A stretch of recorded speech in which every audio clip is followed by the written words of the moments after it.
നിനക്ക് എങ്ങനെയാടി ഇങ്ങനെ പോത്തു പോലെയാണ് തുടങ്ങാൻ പറ്റുന്നത്? ആ കുഞ്ഞമ്മയുടെ കാര്യം ആലോചിച്ചിട്ട് ഒരു സമാധാനമില്ല. കുഞ്ഞമ്മയ്ക്ക് ഇപ്പൊ കുറവുണ്ടല്ലോ. ആരുടെ അസുഖത്തെ പറ്റി അല്ലെന്ന്. അവരെ ഇവിടെ എങ്ങനെ ഒന്ന് പറഞ്ഞയക്കാതെ മനസ്സിന് ഒരു സമാധാനമില്ല. സുഖമില്ലാതിരിക്കുമ്പോ നമ്മൾ എങ്ങനെയാ പറഞ്ഞയക്കുക? എന്റെ പൊന്ന് ഈരെ, അവർക്ക് ഒരസുഖവും ഇല്ല. ഒക്കെ തന്നെത്താൻ തീരുമാനിച്ചാ മതി. തീരുമാനിച്ച കാര്യമായി പറയുന്നത്. നല്ല തടിമുടുക്കുള്ള ആമ്പളുണ്ട് അവർക്ക്. കൊണ്ടുപോട്ടെ, മെഡിക്കൽ കോളേജിലോ എവിടെങ്കിലും. ഈ മാസത്തെ ചെലവ് എത്രയാണെന്നറിയോ? പലചരക്കടയിലെ വെല്ലുവിളിട്ട് എന്റെ പ്രാണം പോയി.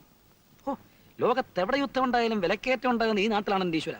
പാല്, വിറക്, മോര്, മണ്ണെണ്ണ, കുഞ്ഞമ്മ 1300 രൂപ ഇതിനകം. ഇനിയും കിടക്കുന്ന മാസം തീരാൻ ബാക്കി. നേരത്തെ വീട്ടു ചെലവിന് മാസം തോറും നമ്മള് 1000 രൂപയല്ലേ കൊടുത്തോണ്ടിരുന്നത്?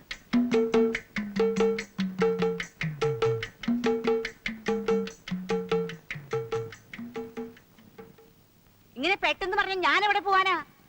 ഇന്ത്യൻ ബാങ്കിൽ സുഖമായിട്ട് ജീവിച്ചോണ്ടിരുന്ന എന്നെ വിളിച്ചു വെച്ച് തെരുവിൽ ഇറക്കാന്ന് വെച്ചാ ഇത് എവിടെ തന്നെയായ? ഓ, ആ സദാശിവമ്പിള്ള സാറിന് പണ്ടേ എന്നോട് വിരോധം. പക്ഷെ ഈ കുലച്ചത് നീ വിചാരിച്ചില്ലടി. നിങ്ങൾ ഇറങ്ങിയൊന്ന് അന്വേഷിക്കണ്ടേ കുഞ്ഞമ്മേ? നിങ്ങളെപ്പോലുള്ളവർക്ക് നല്ല ഡിമാൻഡുള്ള സമയമായിപ്പോ. ഞാനൊരു കാര്യം പറയട്ടെ. സാറ് ബാങ്കിൽ ഒരു ക്ലർക്കല്ലേ? അതിപ്പോ നാളെ മാനേജർ ആയിരിക്കും. ഏത് ബാങ്കിലാ ഒരു മാസത്തെ നോട്ടീസ് ഇല്ലാതെ ആളെ പിരിച്ചുവിടുന്നത്? ബാങ്ക് പോലാണോ വീട്? എനിക്ക് ബാങ്ക് പോലെ എന്റെ വീട്. ഇതെന്തൊരു കഥയാ? ഇനി ഒരു ജോലി തേടി പിടിക്കണമെങ്കിൽ 2 മാസാവും. അത് വരെയുള്ള കാശും കിട്ടും. ചെയ്യാത്ത ജോലിക്ക് കാശോ? ഒന്ന് കേറിയ കാലം മുതൽ പെഴ്സിന്ന് കാശ് പോകുന്ന അറിയുന്നില്ല. അതെ, ഈ നഷ്ടം കൂടെ സഹിക്കുന്ന ബുദ്ധി. എന്നാലും ഒരെന്നാലും ഇല്ല, അല്ലെങ്കിൽ പ്രശ്നം കൂടും.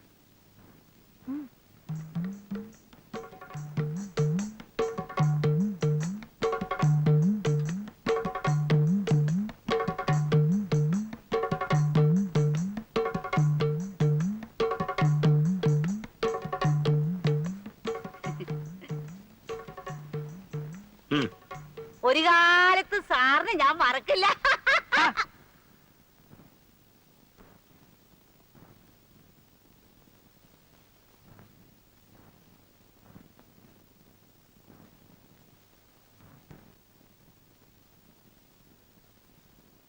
കാശുണ്ടെങ്കിൽ എത്ര അമ്മമാരെ കിട്ടുമെന്നാ പറഞ്ഞത്?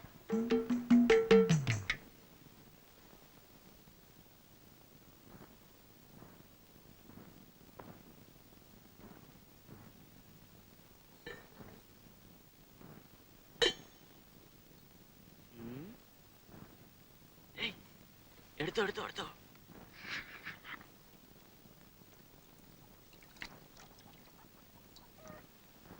അമ്മേ, ഞാൻ ഇനി നാടകത്തിന് പോകുന്നില്ല.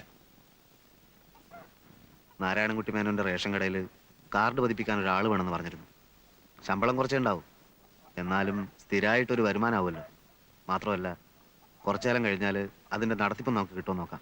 നാടകം നിർത്തുമെന്ന് പറയുമ്പോ നിനക്ക് അതൊന്നും സാരമില്ലമ്മേ. അച്ഛനെ സഹായിക്കാൻ ഞാൻ ആലോചിച്ചിട്ട് വേറെ മാർഗമൊന്നും കാണുന്നില്ല.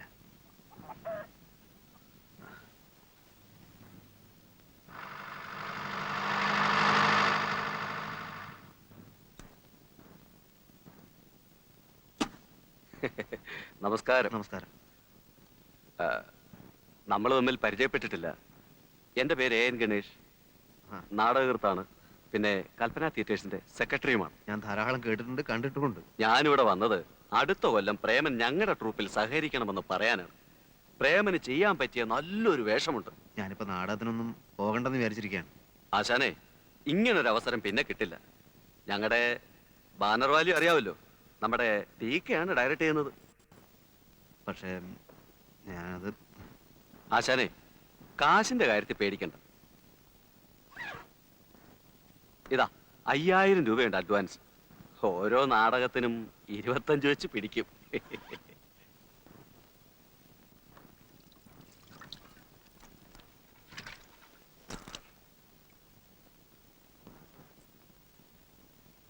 ബാങ്ക് ഉദ്യോഗസ്ഥന്റെ കണ്ണില് നാടകക്കാരൻ വെറും 7-ാം കൂലിയ. 5000 രൂപയുണ്ട്. ഇതങ്ങോട്ട് കൊടുത്തേക്കച്ച. സംശയിക്കണ്ട, കട്ടതും പിടിച്ചു പറിച്ചതൊന്നും അല്ല. വേണമെങ്കിൽ ഇനിയും എനിക്ക് സംഘടിപ്പിക്കാൻ പറ്റും. പറഞ്ഞാ മതി. വേണ്ട, അത്രയും രൂപ ഉണ്ടാക്കാൻ ഞാൻ മതി. അച്ഛന് സുഖമില്ല. ഈ അവസ്ഥയിൽ മേലണെങ്കിൽ ഒന്നും ചെയ്യരുത്. അറിയാം, അന്യരോട് വാങ്ങാം. സ്വന്തം മക്കളോട് കാശ് വാങ്ങിക്കുന്ന ഏർപ്പാട് ഞാൻ നിർത്തി. പെട്ടെന്നൊരു ദിവസം നീയും ചോദിക്കലടാ, എന്റെ കാശ് എവിടെയെന്ന്. ഞാൻ... വേണ്ട, മൂത്തവൻ എന്റെ ശത്രുവായി. പൈസയുടെ പേര് നീയും എന്നെ വെറുക്കുന്നത് എനിക്ക് വിഷമമുള്ള കാര്യം മോനെ.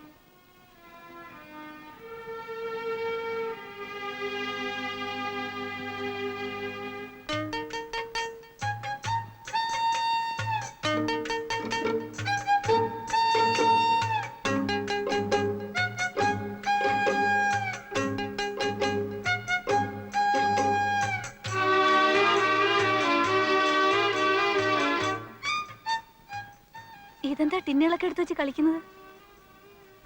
ചെലവ് അങ്ങോട്ടൊന്ന് ചുരുക്കാന്ന് വിചാരിച്ചാൽ. എടി, ഇത്രയും ടിന്നും നമ്മുടെ മോൻ കഴിച്ചാണോ? ആണോടാ? നീയും ഇടയ്ക്കെടുത്ത് തട്ടുന്നുണ്ട്, അത് തന്നെ കാര്യം. ഉം.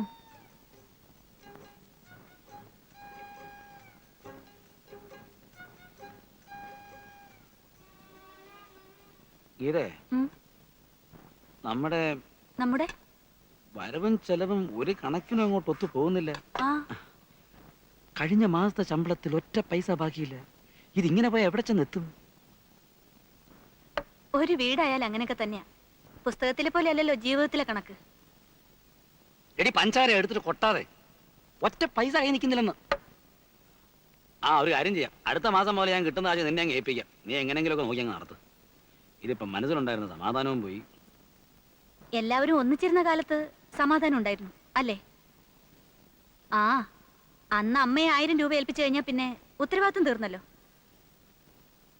സ്നേഹത്തിനേക്കാളും ബന്ധത്തിനേക്കാളും പണമാ വലുതെന്ന് കരുതിയ അങ്ങനെ പലതും അനുഭവിക്കേണ്ടി വരും.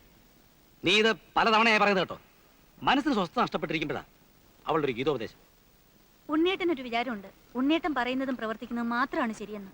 ഇപ്പൊ മനസ്സിലായി തുടങ്ങിയില്ലേ? ദേഷ്യപ്പെടണ്ട. കുടുംബ ബന്ധങ്ങൾക്ക് വിലയിടാൻ പറ്റില്ല ഉണ്ണേട്ടാ. ദേ, നമ്മുടെ മോൻ വളർന്ന് വലുതായി നമ്മളോട് തന്നെ കണക്ക് പറയാൻ വന്നാ എങ്ങനെ സഹിക്കും? ഉണ്ണേട്ടൻ മറ്റുള്ളവരുടെ മനസ്സ് കാണാൻ ശ്രമിക്കാറില്ല. അതിന് വേറെ ആരെയും കുറ്റം പറഞ്ഞിട്ട് കാര്യമില്ല.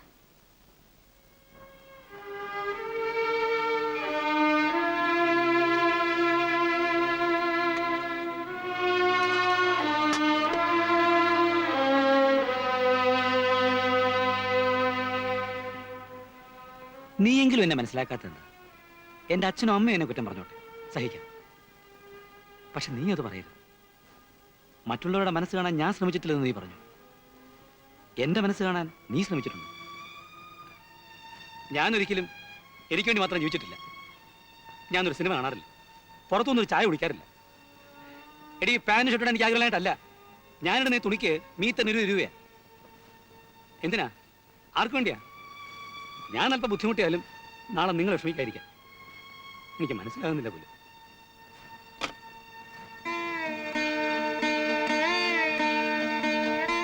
തെറ്റുപറ്റിയിട്ടുണ്ട്, പലരെയും വേദനിപ്പിക്കേണ്ടി വന്നിട്ടുണ്ട്. പക്ഷെ അതൊന്നും വേണമെന്ന് വെച്ചിട്ടല്ലായിരുന്നു.